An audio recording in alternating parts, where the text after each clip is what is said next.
Bien, bonjour à tous. Merci de nous avoir rejoints après le déjeuner. C'est pas toujours simple, mais en tout cas, merci. Avec le festival et Dominique Noël, la présidente du festival, nous sommes ravis d'être à Castres pour les 15 ans, je crois, de l'Université de la e-santé. Donc voilà, nous sommes partenaires depuis plusieurs années, donc nous sommes ravis d'être à vos côtés. On va aborder un sujet qui est un sujet passionnant. Vous allez voir, on va parler d'un sujet de communication. Alors vous allez me dire, pour le festival, ça paraît logique. Sujet de communication et surtout pour savoir si les entrepreneurs du monde de la e-santé sont de bons communicants. Alors peut-être vous aurez des interactions à imaginer. Juste pour rentrer, donc vous l'avez vu, je ne suis pas venu seul. Donc moi je suis Eric Philippot, j'ai le plaisir de co-animer le festival avec Dominique depuis quelques années. Et donc du coup je suis venu avec 4 intervenants. Allez, en moins de 30-40 secondes, Stéphanie, on commence par vous. Je vous laisse vous présenter, c'est toujours plus dynamique.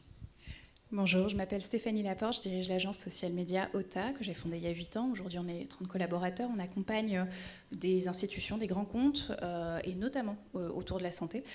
Parfois des associations aussi qui portent des messages de prévention santé, comme la Croix-Rouge française, autour de la santé mentale et ou de la Covid, par exemple. Et on est spécialiste des réseaux sociaux, à la fois de l'écoute, de l'observation, de la réponse, communication de crise et traitement des interactions avec les publics, et également contenu créatif et publicité ultra ciblée grâce à la data. Voilà. Très bien. Le sujet de data est un peu omniprésent, je crois. On va en parler tout à l'heure. Jean-François, vous avez le micro, je vous laisse... Oui, bonjour. Donc, je suis Jean-François Ramadier. Je suis le cofondateur de l'application Victorize, qui est destinée aux patients et aux équipes de soins. Donc c'est une app en fait où le patient suit un programme d'éducation et de motivation en relation avec son équipe de soins qui conçoit le programme. Donc ça fait maintenant 2 ans et demi qu'on a déployé le premier programme dans une dizaine à peu près de pathologies, également sur des thématiques de prévention santé. Donc dans les pathologies, on adresse des sujets comme la réadaptation cardiaque, l'obésité, l'endométriose, la douleur. Et nous avons embarqué à ce jour à peu près 1500 patients sur nos différents programmes. Et vous êtes, Jean-François, un habitué de la maison, parce que je crois que vous avez été primé dans le passé. Si alors mes notes sont bonnes. On a reçu le trophée de la e-santé de la catégorie réseaux sociaux en 2017, je crois. Exactement. Voilà. Très bien. Alors, Laurent, on va finir par vous. Alors, dans la vraie vie, avec Laurent, on se tutoie tout le temps, mais là, on va faire du vous. Cédric Chabal, allez, en 30 secondes. Alors, bonjour, Cédric Chabal, du coup, je suis le cofondateur de Smart Data Power, Smart Data Health. Donc, nous sommes une société spécialisée en cartographie d'influenceurs, experts, parties prenantes sur les réseaux sociaux et également en mise en relation avec ces personnes. En parallèle, nous établissons des études ad hoc sur qui dit quoi comment sur la sphère digitale. Et une de nos spécificités, c'est de croiser les flux d'informations et les biographies des parties prenantes et surtout d'enrichir nos interprétations avec de l'open data. Vaste sujet, on pourrait faire une autre conférence. Alors, Laurent Mignon, vous êtes un habitué de l'étape. Vous faites partie un peu de la maison, j'avais presque envie de dire. Allez, en quelques mots, Laurent. Alors, je suis le cofondateur de Loma Communication, qui est une agence conseil en santé, en communication santé. Donc, une agence qu'on a créée il y a 11 ans maintenant avec Emmanuel Klein. On intervient principalement sur les relations médias et sur les réseaux sociaux. En fait, on est venu sur les réseaux sociaux, sur Twitter spécialement, en échangeant avec les journalistes. Donc, on l'a utilisé comme un outil de relations médias. Et on a développé une expertise en fait dans l'échange direct avec les personnes, donc le community management, que maintenant on déploie vers d'autres cibles et on accompagne des laboratoires, des sociétés savantes, des associations de patients, des acteurs publics, enfin le monde de la santé au sens large. Et on a la chance d'accompagner l'université de la e-santé. Exactement, parce que Voilà. vous êtes l'agence. Très bien. Alors, Dominique, je vais revenir vers toi, parce que là, on est vraiment en famille avec Dominique. Je vais revenir vers toi après. Donc, Dominique Noël, qui est notre présidente. Vous pouvez l'applaudir, parce qu'elle se défonce pour que la santé soit toujours au rendez-vous de tous les sujets de communication. Et donc, allez, juste pour vous dire quand même quelques éléments clés, parce que je suis là aussi pour faire un peu de publicité quand même, très rapidement. Le festival s'est réorganisé cette année. Voilà, on a appris à travailler autrement avec Dominique, avec l'ensemble des parties prenantes, que ce soit les entreprises de santé, les établissements de santé, les associations de patients, vous en parliez Laurent, pardon. Et du coup, l'ensemble des parties prenantes, on leur a proposé 2 rendez-vous. Le premier qui sera, donc je crois que c'est ici, donc 2 actes pour le festival. nous allons lancer, et c'est une première, la semaine de la communication santé qui aura lieu donc du 22 novembre, donc c'est bientôt à vos agendas, hein, c'est vraiment le moment de prendre date, du 22 au 26 novembre, avec des rencontres, des événements, plein de choses très riches de sens et de partage de culture pour toujours en ressortir un peu plus intelligent qu'avant. C'est comme ici, en fait, je me tourne vers vous, parce que c'est ce qui se passe depuis des années ici. Donc on duplique ça. Nous, on est plutôt dans le nord de la France. Il y a moins de soleil, mais ça arrive. Donc deuxième rendez-vous, et donc là, ça sera un rendez-vous. Donc le premier étant digital, le deuxième étant physique à Deauville, avec une nouveauté cette année, c'est qu'il y aura la remise des prix à Deauville en direct, avec une rediffusion aussi. Donc vous pouvez nous suivre en digital. Hein, c'est vraiment le mélange des deux, c'est ce que l'on va faire. Et donc, vous pouvez encore, pour ceux qui ont des projets, que ce soit des startups, il y a plein de startups ici, donc vous pouvez aussi pitcher à Deauville dans le cadre du concours de campagne, mais aussi pour les laboratoires, les entreprises de santé, les établissements de santé, venir présenter vos meilleures communications. On a même lancé un axe RSE. Vous savez que le versant santé de la RSE est un sujet qui, avec Dominique, que nous partageons régulièrement, donc c'est important. Ce sont des choses qui prennent une dimension. Je sais que chez Pierre Fabre, j'ai eu le plaisir, il y a 2 ans déjà maintenant, toujours avec Dominique, à l'Université de la santé, on avait travaillé sur justement l'éco-responsabilité et comment tout ça se mettait en place. Alors, je vais laisser juste Dominique introduire un peu le sujet, parce que non seulement il y avait un sujet, mais peut-être presque un peu un coup de gueule. Allez. Oui, j'avais plusieurs choses. Déjà, bien sûr, je suis ravie de vous accueillir à l'atelier nous sommes ravis de à cet atelier du Festival de la communication santé. Nous sommes partenaires historiques de ce bel événement qu'est l'Université de la santé. J'ai coutume de dire que ici, vous avez le savoir-faire, et à Deauville, au Festival de la communication santé, il y a le faire savoir. Parce que faire des choses riches de sens, des choses importantes même pour l'humanité, on peut le dire, puisque la santé, c'est quand même absolument essentiel, c'est bien, il faut faire de belles choses, il faut avoir de beaux projets, mais si on ne les accompagne pas de communication, c'est évidemment un coup d'épée dans l'eau. Donc nos excellents communicants vont vous aiguiller. J'ai deux coups de gueule et un appel un peu militant. Le premier, c'est qu'évidemment, tous ici, on doit militer contre les fake news, les infox. C'est vraiment, en santé, c'est délétère. Là, en santé, une infox électorale, bon, c'est peut-être ennuyeux, mais en santé, ça tue. Donc on est tous aussi là pour porter une communication avec la valeur de la preuve, et les datas le permettent. Et une autre chose, allez, vous êtes détenteurs, vous travaillez sur le nouvel Eldorado que sont les données de santé. Vous n'êtes pas sans savoir que là, l'AP-HP s'est fait voler 1,4 million de dossiers patients. Ça veut dire que les États sont à la manœuvre, les pirates aussi, et je crois qu'il faut qu'on milite tous pour une souveraineté, peut-être pas seulement française, européenne, mais en tout cas avoir une souveraineté numérique, ça paraît essentiel. Voilà, je vous souhaite un très très bon atelier d'apprendre. Et dernier point, vous pouvez applaudir Dominique, hein, je vous l'ai dit, c'est une militante, c'est un plaisir d'être à ses côtés. Et j'ai oublié de le dire, le festival aussi s'ouvre à la francophonie, parce qu'effectivement, nous avions des participants qui ne pouvaient pas toujours nous rejoindre. Et du coup, c'est une nouveauté. Sur cette 31e édition, la francophonie sera embarquée dans l'histoire. Donc voilà, on va parler de la communication santé mais au niveau global. Allez, je te laisse redescendre, Dominique. Oui, tweeter. Oui, Dominique me dit l'oreille, 67 500 followers. C'est pas mal, hein. Elle fait un très très bon travail avec les équipes de community management. Allez, on va plonger dans le cœur du sujet. Cédric, vous êtes venu les mains pleines. Alors, vous allez voir, il y a 482 slides de Cédric. C'est ça, les gens qui adorent les datas. Donc, je vais vous laisser prendre le relais, Cédric. Par contre, l'idée, c'est qu'on va faire un stop. Peut-être, si vous voulez commenter les uns les autres, voilà, on peut rebondir dessus. Je vous rappelle que le sujet, c'est de bien comprendre quelle est la place des entrepreneurs, quels sont les sujets dont ils vont parler sur les réseaux sociaux. Vous êtes tous des spécialistes des réseaux sociaux. Et de voir si, justement, au travers ces informations, ce que l'on récupère sur les réseaux, comprendre si ce sont d'ailleurs de bons entrepreneurs en communication. Allez, Cédric, on plonge dans vos résultats. Allez, parfait. Du coup, l'idée, c'est de faire une analyse tangible sur Twitter, qui est le premier média d'information au monde. Hein. Il faut le rappeler, avec 500 millions de tweets et retweets dans une journée, on a de quoi faire. Donc, pour le coup, on s'est basé sur des achats de données sur Twitter France et sur une thématique autour de la e-santé. Alors là aussi, il aurait été un peu galvaudant d'utiliser uniquement le terme de e-santé.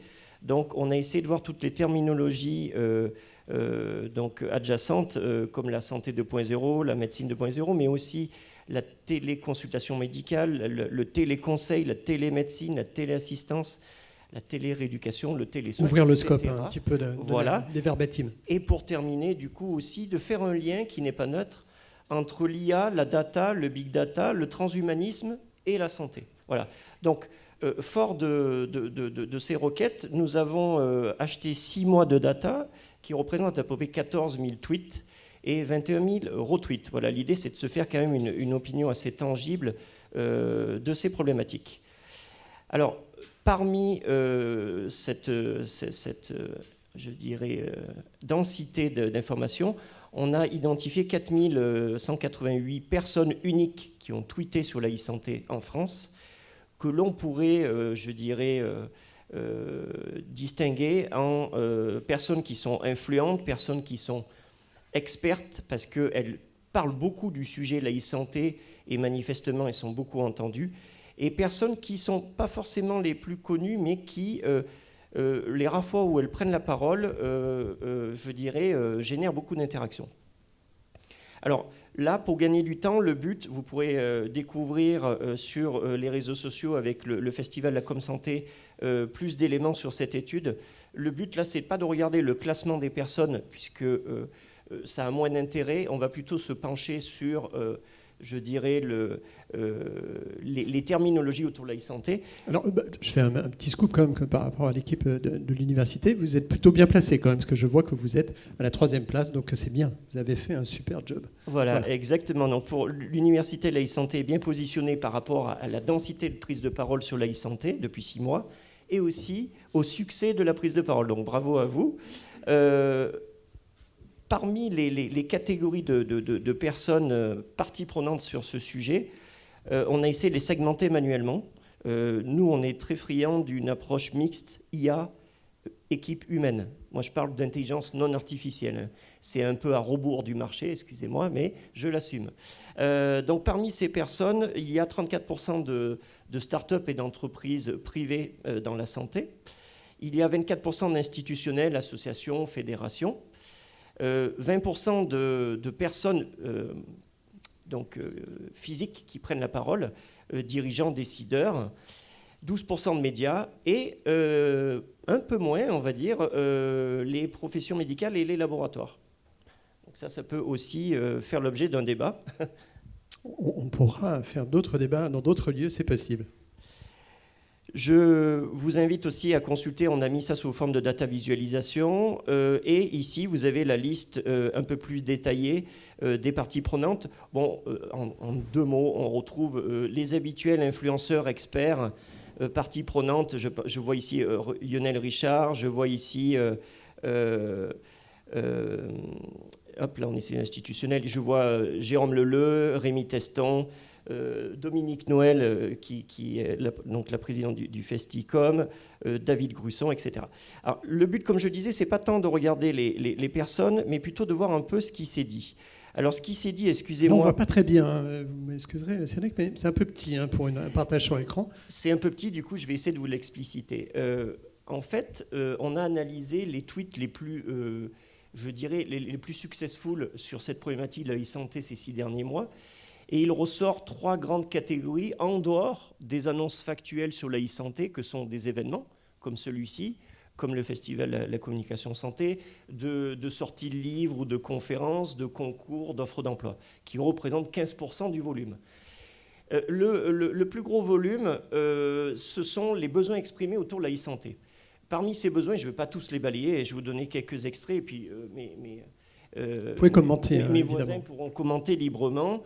Il y a une nécessité d'instaurer une nouvelle politique de e-santé, et notamment de comprendre, d'être didactique, explicite sur ce qu'est la e-santé et ce qu'elle recouvre, ses enjeux, ses finalités, et aussi de réguler l'intelligence artificielle, ça on l'entend très très souvent. Aussi également de lutter contre les déserts médicaux en développant la téléconsultation et en formant les parties prenantes. Et bien sûr d'essayer de faire feu de tout bois en termes de communication, y compris avec les institutionnels, en mettant en place de nouveaux canaux. Là, on le voit avec l'INS, on le voit aussi avec les cahiers de l'ordre qui essayent d'abonder là-dessus. Et puis, au final, je dirais concilier l'humain avec l'intelligence artificielle, avec toutes les problématiques de comité d'éthique, de bioéthique, et je dirais de recentrage, de réhumanisation de cet enjeu technologique. Donc ça, ce sont les besoins exprimés. Côté... Vous pouvez réagir, excusez-moi, parce que je vous vois passionné dans les chiffres. Je vois Jean-François. Juste, est-ce qu'on voit le sujet du financement émerger un peu ou pas? La finance. Non, on ne l'a pas en tout cas aperçu sur ces 40 à 50 000 résultats. En tout cas, il n'apparaît pas en haut de la pile, ce qui peut poser un vrai problème. Merci de le soulever. C'est un peu le nerf de la guerre. C'est un peu le nerf de la guerre. On a un certain nombre de critiques d'ailleurs adressées à la e-santé. Alors ça rejoint un peu le financement, mais de l'autre côté de la barrière, c'est-à-dire est-ce que c'est pas encore une fois, là c'est pour le coup c'est un peu politique, une santé capitaliste au service, et là c'est polémique, de l'industrie et des marchands, de la donnée.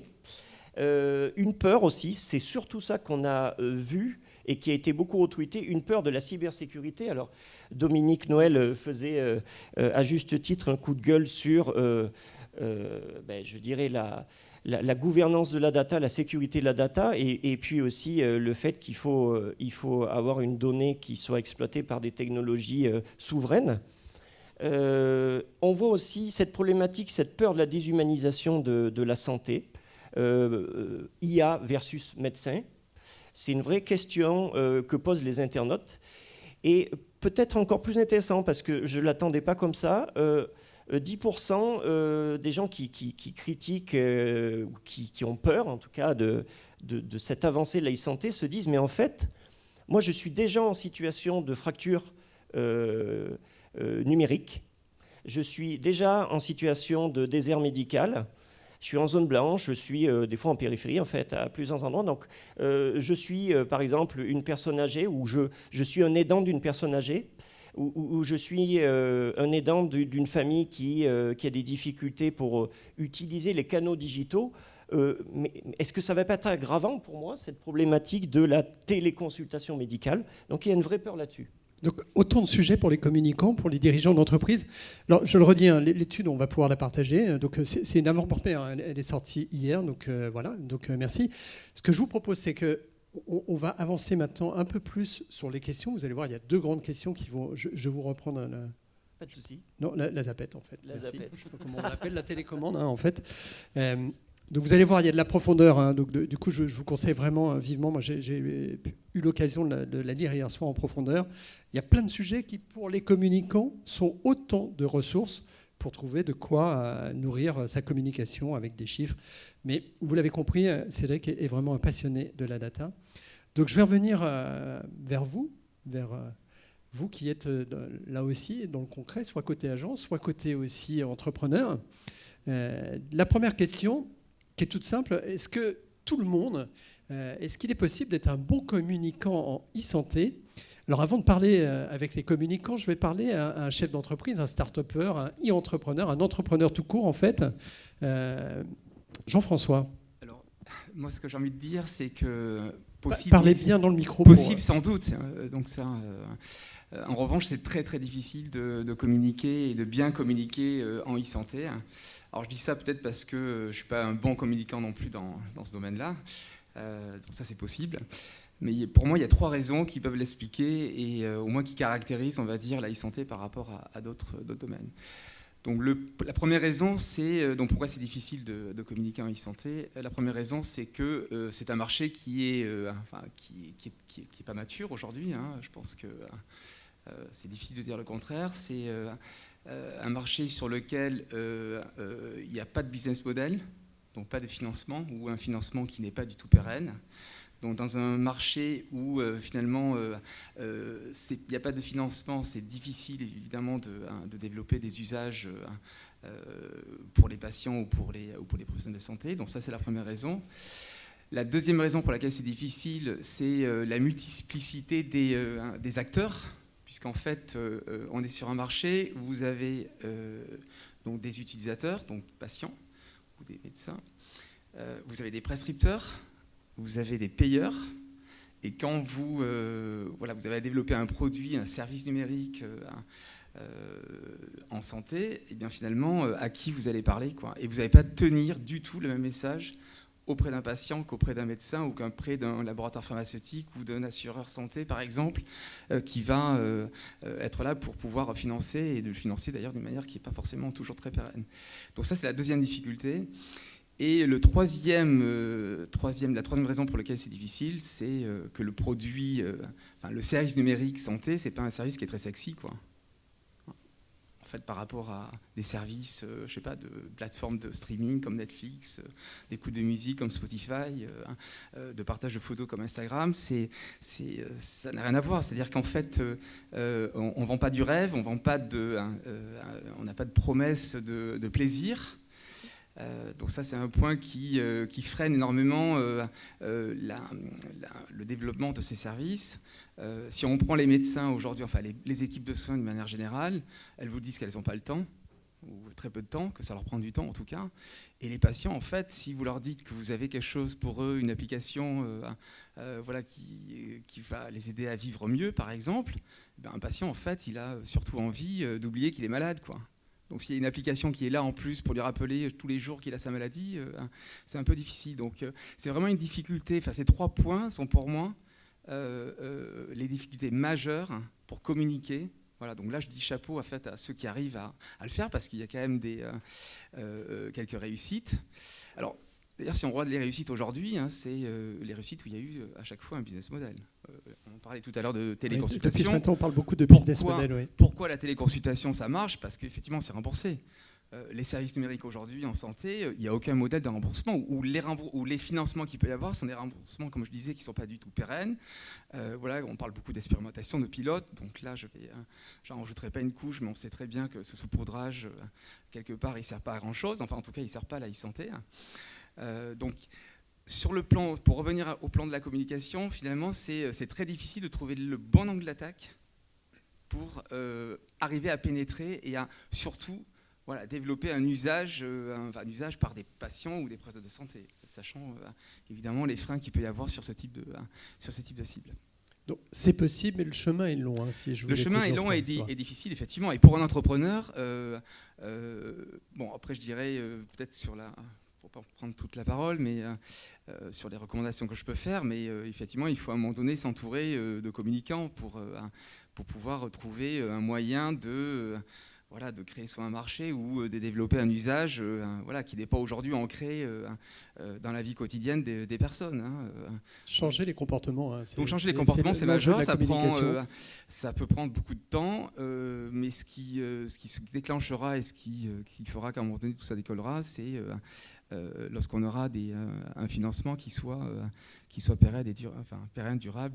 D'accord, il y a une vraie relation avec modèle économique et financement. Alors, c'est mon point de vue. Laurent en parlait tout à l'heure, mais c'est vraiment... et donc d'où, effectivement, un peu ma surprise, comme le disait Laurent, que dans l'étude, effectivement, le sujet de financement ne ressort pas. Surtout qu'en plus, quand on regarde que Twitter, il y a quand même le petit biais où c'est un réseau avant tout professionnel. Donc les patients, ils sont pas, même s'il y a des patients qui sont très actifs, des patients experts qu'ils sont sur le réseau, mais c'est quand même un réseau de B2B avant tout. Et c'est la préoccupation aujourd'hui de tout entrepreneur que de trouver un service pour lequel il y aura un financement. Et en tout cas, de ne pas attendre un financement de sources, disons, qui ne sont pas aujourd'hui, qui vont pas pérenniser le. Ok, donc le pont entre financement et communication, pour vous, est une vraie réalité, voire un vrai drame, en fait, dans certains cas. Absolument. Alors, vous êtes bien entouré, parce que là, aujourd'hui, il y a des communicants, aussi bien à votre droite qu'à votre gauche. Stéphanie, alors je ne vais pas vous demander de nous parler de vos clients, parce que là, ce sont devenus des super communicants, mais vu de votre fenêtre de communicante, est-ce que c'est possible d'être un bon communicant en e-santé? Est-ce qu'il y a des travers? Qu'est-ce que vous avez pu remarquer? Allez, on vous écoute. Alors, ça dépend de ce qu'on entend par bon communicant. C'est quoi les indicateurs de performance qu'on va considérer? On va parler de KPI, voilà. Je sens. Voilà, exactement. Parce qu'avant d'être communicante, je suis surtout marketeur. Et donc, du coup, je mesure des résultats, des performances.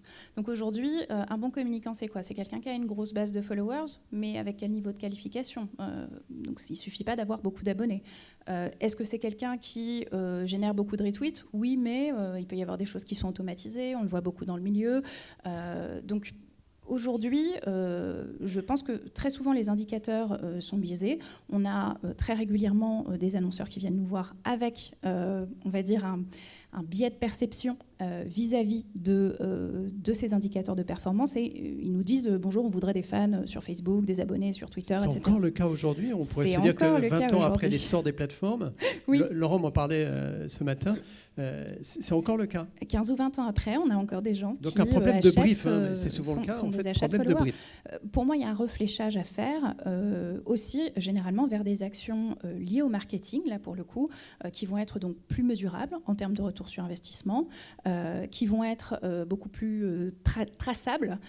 Donc combien, au-delà de savoir, bon bah voilà, j'ai mis 200 000 € de budget d'affichage, mais oui, mais combien de personnes l'ont vu, combien de personnes ont réagi, et ensuite qu'est-ce que ça a donné, est-ce qu'ils sont allés sur mon site, est-ce qu'ils sont revenus, est-ce qu'ils ont commandé, est-ce qu'ils se sont inscrits, quel est mon coût par lead, etc. Ça, c'est des choses qui sont plus intéressantes encore qu'une interaction immédiate. Donc en fait, il va y avoir deux niveaux de strates. Le premier, c'est les signaux faibles et moyens, donc avec ce qu'on appelle les micro-conversions, les signaux d'intérêt premiers, et puis ensuite, en deuxième temps, on va avoir la notion de conversion, de suivi aussi de la conversion, et puis éventuellement des upsells dans le cas où on vend directement. On peut aussi faire du suivi magasin, pharmacie, etc. Donc les bons communicants, ce sont avant tout des gens qui ont les bons indicateurs de performance en tête. Voir à vous écouter, excusez-moi Stéphanie, mais vous l'utilisez souvent et vous avez raison, parce que souvent on a une peur du mot marketing. Moi, ce que je dis souvent, c'est que marketing, c'est mettre un produit, un service sur le marché. Et là, il n'y a rien de vulgaire à ça. Mais c'est vrai qu'il est tellement maltraité, ce mot. Oui. Vous l'assumez, vous êtes une marketeuse communicante ou un communicant marketeur, je ne sais pas.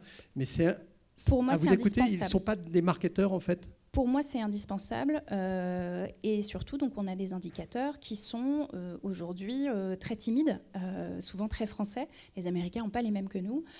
Et pour le coup, c'est parce qu'eux ne sont pas contraints, en tout cas par la déontologie, ce qui a des effets pervers de leur côté. Mais très souvent, les problèmes de communication qu'on rencontre en France dans le milieu santé, c'est parce qu'on a des réflexes de protection, de repli sur soi, de communication très verticale, qui va être un peu plan-plan, très corporate, et qui du coup ne va pas être attractive. En face de ça, on a quoi? On a des gens qui maîtrisent très bien les nouveaux réseaux, les codes des réseaux sociaux, et qui vont produire de la fake news. Donc la plupart, pour moi, la plupart des communicants en santé et e-santé ne sont pas malheureusement au niveau de ce qui peut être produit par des groupes type fake news, parce que tant par le fond comme la forme, on a un problème d'attractivité du contenu. Le contenu n'est pas viralisable, il est vraiment descendant, et puis voilà, les gens en prennent connaissance, mais ensuite ils n'en font rien, ils ne le retransmettent pas ou très peu, ou alors ce sont des cercles restreints, et du coup on est entre nous sur nos réseaux, à savoir LinkedIn, à savoir Twitter, mais on ne va pas investir les lieux de viralité comme WhatsApp, comme éventuellement Snapchat, et sinon, on l'a vu avec donc, les fameux docu-fake news, TikTok et Instagram, notamment le nouveau format Reels inspiré de TikTok. Ça, c'est des choses qui, aujourd'hui, ne sont pas du tout prises en compte par les communicants, ou très peu, parce qu'on se dit, bon, aujourd'hui, la plupart de mes audiences réactives, entre guillemets, ce sont Twitter et LinkedIn. Mais pourquoi? Parce que ce sont des audiences déjà sensibilisées. Comment je sors de mon premier, de mon deuxième cercle? Eh bien, en allant à la rencontre des publics. Donc il y a du travail. Donc, déjà, être un peu marketeur pour être un bon communicant, ça peut aider, ce qui paraît du bon sens. Donc merci de le rappeler. Mais c'est important.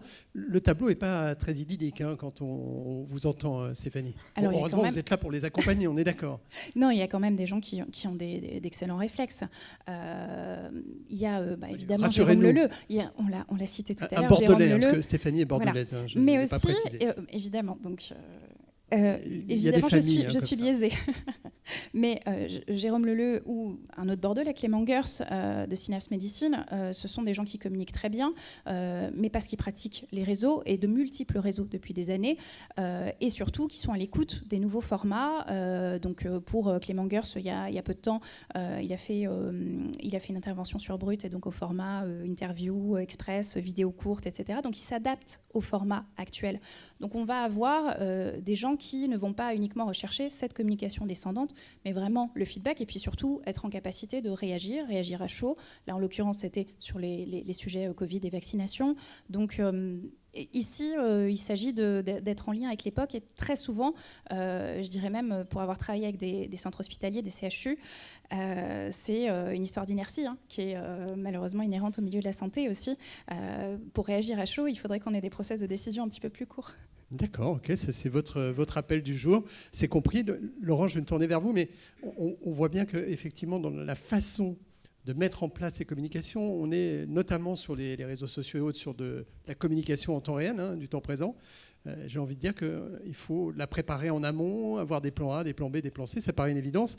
Laurent, on parle souvent de time to market. Est-ce qu'on peut parler de time to come, en fait? Est-ce qu'il y a des moments? Et quelles sont ton observation? Vous avez parlé des problèmes de financement. Est-ce qu'on a d'ailleurs les moyens? Est-ce que les entrepreneurs de Vie-Santé ont les moyens d'investir en com? Allez, deux questions en une. Ouais. D'abord, est-ce qu'ils ont les moyens d'investir en com? Oui. Est-ce qu'ils investissent en com? Non. D'accord, le message est clair, réponse rapide, évidente. Quand on lève de l'argent et qu'il n'y a pas de budget com prévu dedans, derrière, je suis désolé, il y a un bug. Ça existe ça dans un business plan? Non. Oui. Aïe, aïe, aïe. 99% des business plans sont bâtis en oubliant la com. Je parle réellement, c'est pas juste mettre une slide sur ce qu'on va faire en com.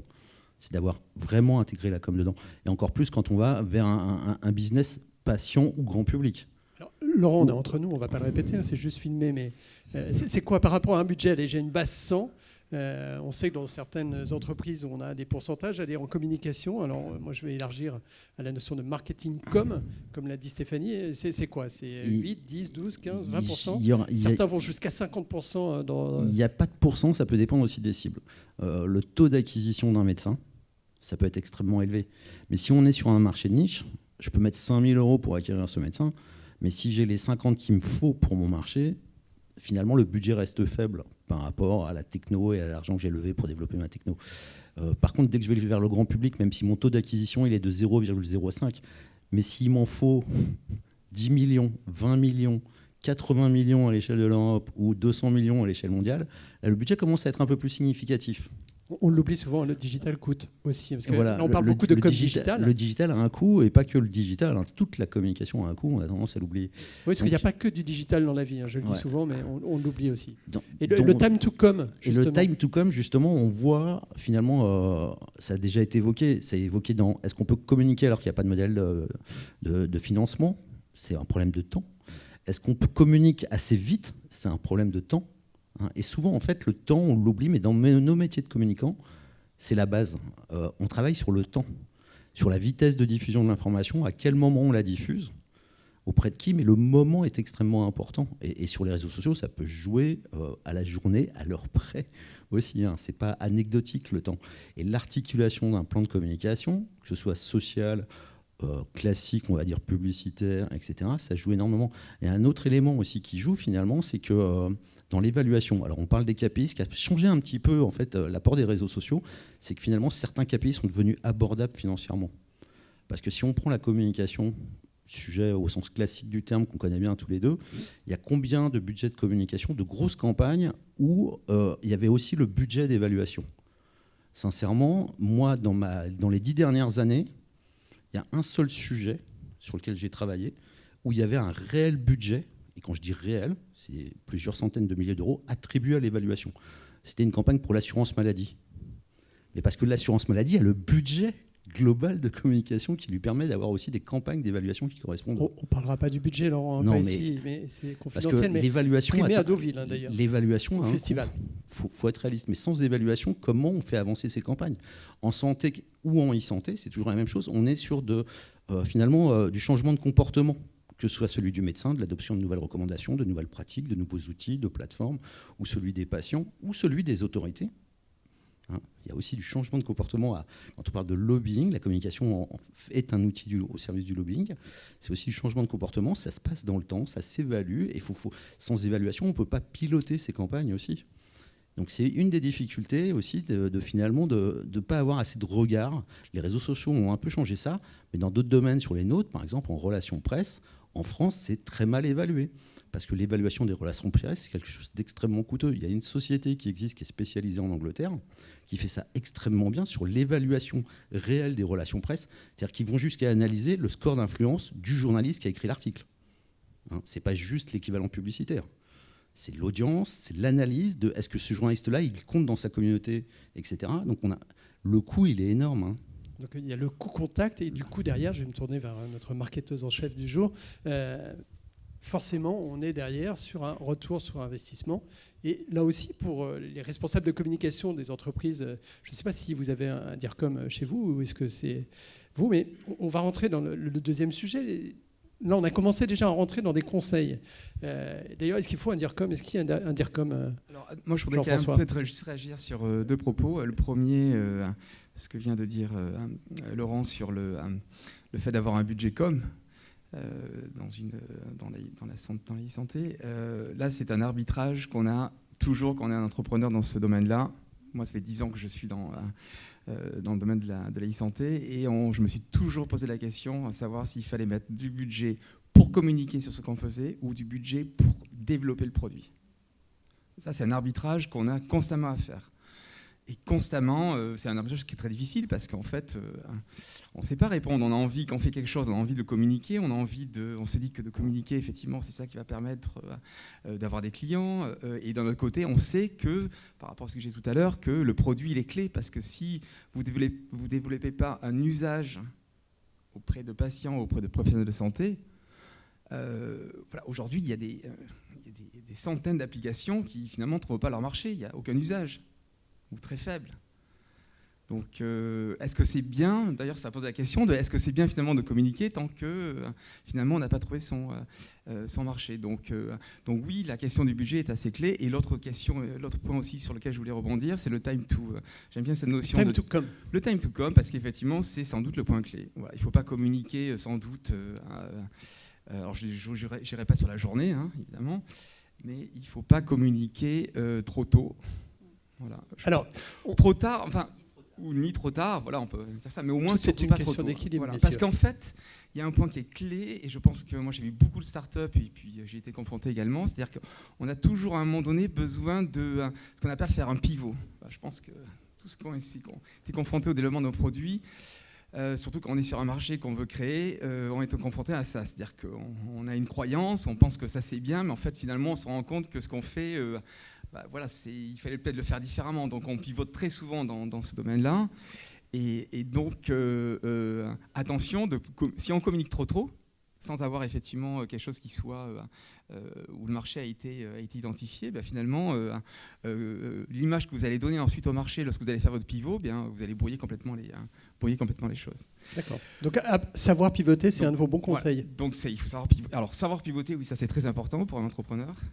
Et donc la com par rapport à ça, oui, le time to com, il est clé de déterminer à quel moment c'est bon d'y aller et quand on décide d'y aller, effectivement d'y aller peut-être pas avec du budget.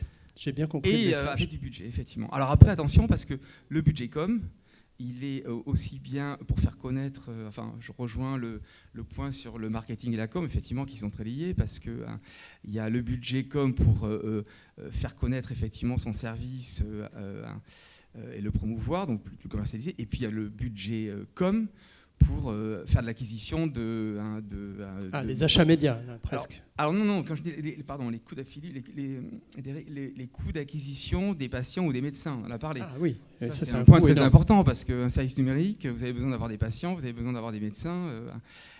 Donc sur certaines applications, effectivement, il y a un coût d'acquisition des patients et des médecins qui peuvent être très importants. Alors Stéphanie, vous vouliez réagir, et oui. après je crois que Cédric aussi. Donc sur ces bons conseils, mais peut-être sur les propos. Oui, voilà, plutôt sur vos propos. Moi, je pense que le meilleur ennemi de l'entrepreneur, souvent, c'est l'incertitude, parce que c'est super, parce qu'on se remet en cause moi-même de façon régulière, et c'est pour ça qu'on est résilient. Par contre, le problème, je vais être très cynique, le problème des entrepreneurs sérieux, c'est qu'ils réfléchissent beaucoup trop longtemps.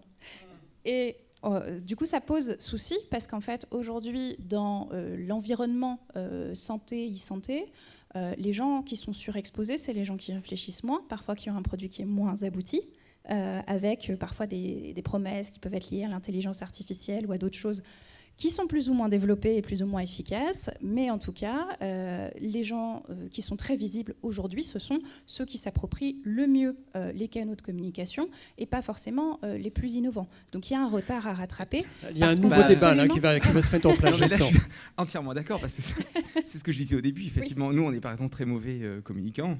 Et effectivement, alors, il y a la catégorie aussi d'entrepreneurs qui communiquent à tout va, qui communiquent sur des sujets. Alors là, vous avez tendu la perche sur tout ce qui est IA ou machine learning, où effectivement, on entend tout et n'importe quoi aujourd'hui. Et voilà, il n'y a pas d'IA aujourd'hui. e-santé encore.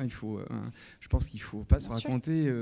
Mais du coup, l'arbitrage, trop de promesses là-dessus, c'est comme dans le cas présent, vous allez arbitrer en vous disant non, on va investir sur la R&D, alors que les autres vont investir sur la communication, et donc qui sera le plus visible et qui va le faire le plus d'acquisition à très court terme. Là, on est totalement oui, mais alors d'accord. attention. Oui.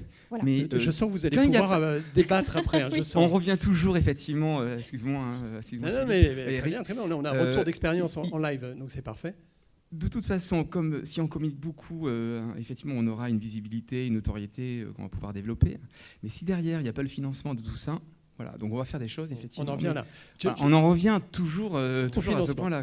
Voilà. Ok, Cédric, vous vouliez réagir très rapidement aussi, parce que la pendule tourne. Il y a le financement, mais il y a les arbitrages, et c'est vrai qu'il y a, je pense, un vrai problème d'acculturation, parce que pour former, sensibiliser dans des ateliers, alors surtout les boards, et un peu moins les communicants qui nous disent non, mais je connais les réseaux sociaux, etc. On s'aperçoit que là, pour le coup, il y a un manque de re-engineering et de veille sur les nouveaux canaux, les nouvelles habitudes.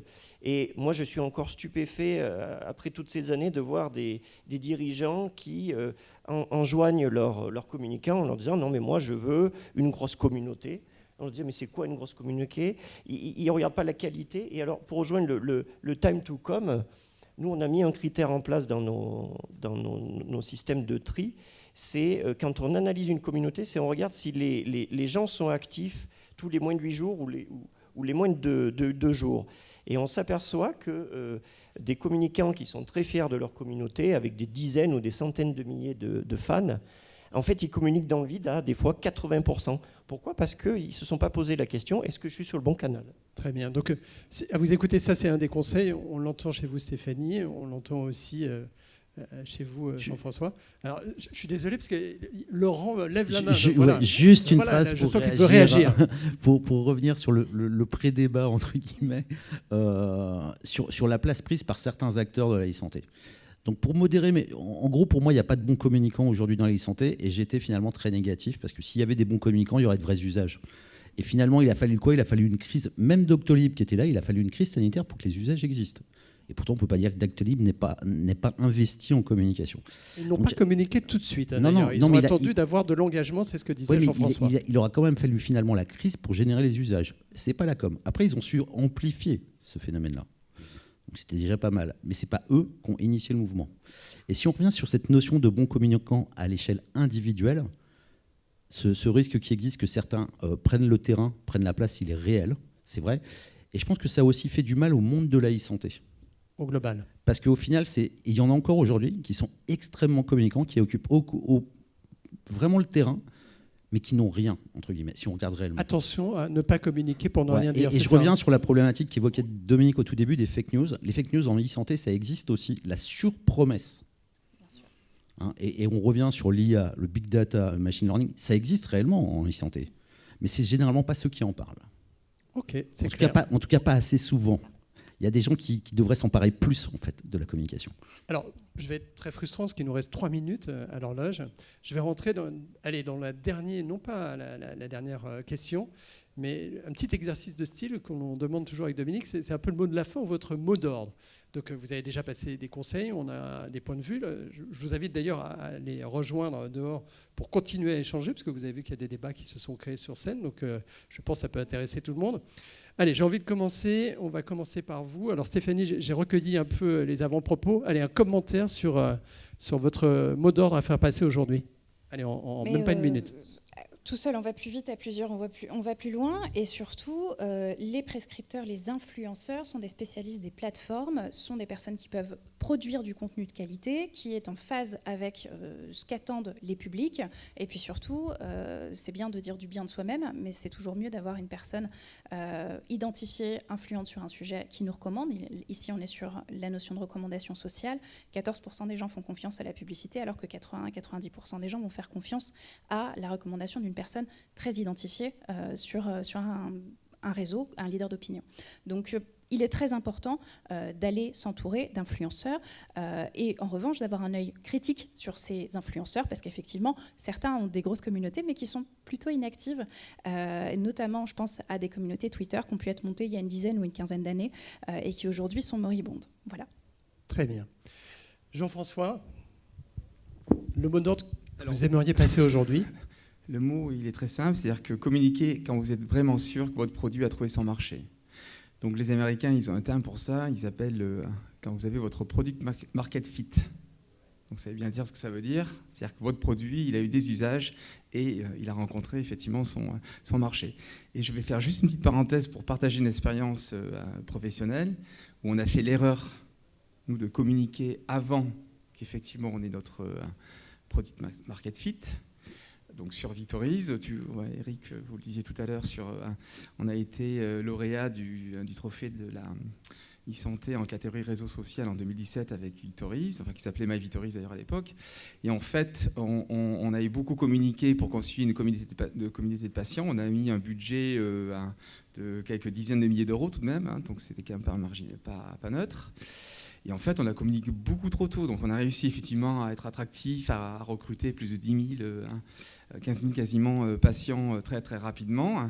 Mais finalement, derrière, on n'avait pas notre business model, quoi. Voilà. C'est un vrai sujet, c'est un vrai conseil. Et là, effectivement, c'était beaucoup trop tôt, quoi. Voilà. Donc, business model, pour vous, faites-le, donc surtout quand vous êtes vraiment prêt et que, encore une fois, je reviens sur cette notion d'avoir rencontré son marché, quoi. Voilà, ça veut bien dire ce que ça veut bien dire, quoi. Et quand vous l'avez rencontré, alors là, vous y allez, mais à fond, quoi. Ok. Alors, Cédric est venu avec plein de chiffres, il est venu aussi avec une phrase un peu longue, mais allez, en synthétique, Cédric, en synthétique, ça rejoint un peu ce que disait Dominique et ce qui est ressorti aussi dans les débats, c'est que on est dans un monde d'infobésité et d'infox, et je pense qu'il faut qu'on arrive à rétablir la confiance entre le communicant et je dirais les destinataires. Et parmi les outils ou les tips qu'on pourrait donner, c'est utiliser justement des dispositifs qui soient réhumanisés surtout. C'est surtout ça. Remettre de l'humain dans les outils numériques. Parce que le tout IA pour utiliser pourtant l'IA et du machine learning. Vous voyez, nous tout à l'heure on parlait d'intelligence non artificielle. Je pense qu'il faut vraiment faire un mix entre les deux et ne pas se reposer uniquement sur des outils. N'oubliez pas qu'un des fondateurs d'une IA, notamment Siri, nous dit que l'IA a l'âge d'un enfant de 7 ans. Hein. On est encore à l'ère d'une IA faible. L'IA forte, c'est dans les journaux. Ok, allez Laurent, parce que là on a même un petit peu débordé. Alors, j'aime beaucoup évidemment en tant que communicant cet appel.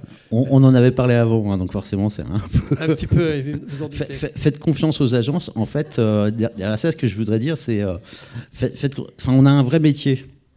Hein, faut arrêter de voir, mais même pour la partie RP qu'on a souvent assimilé au petit four avec les journalistes, etc. Non, c'est pas ça.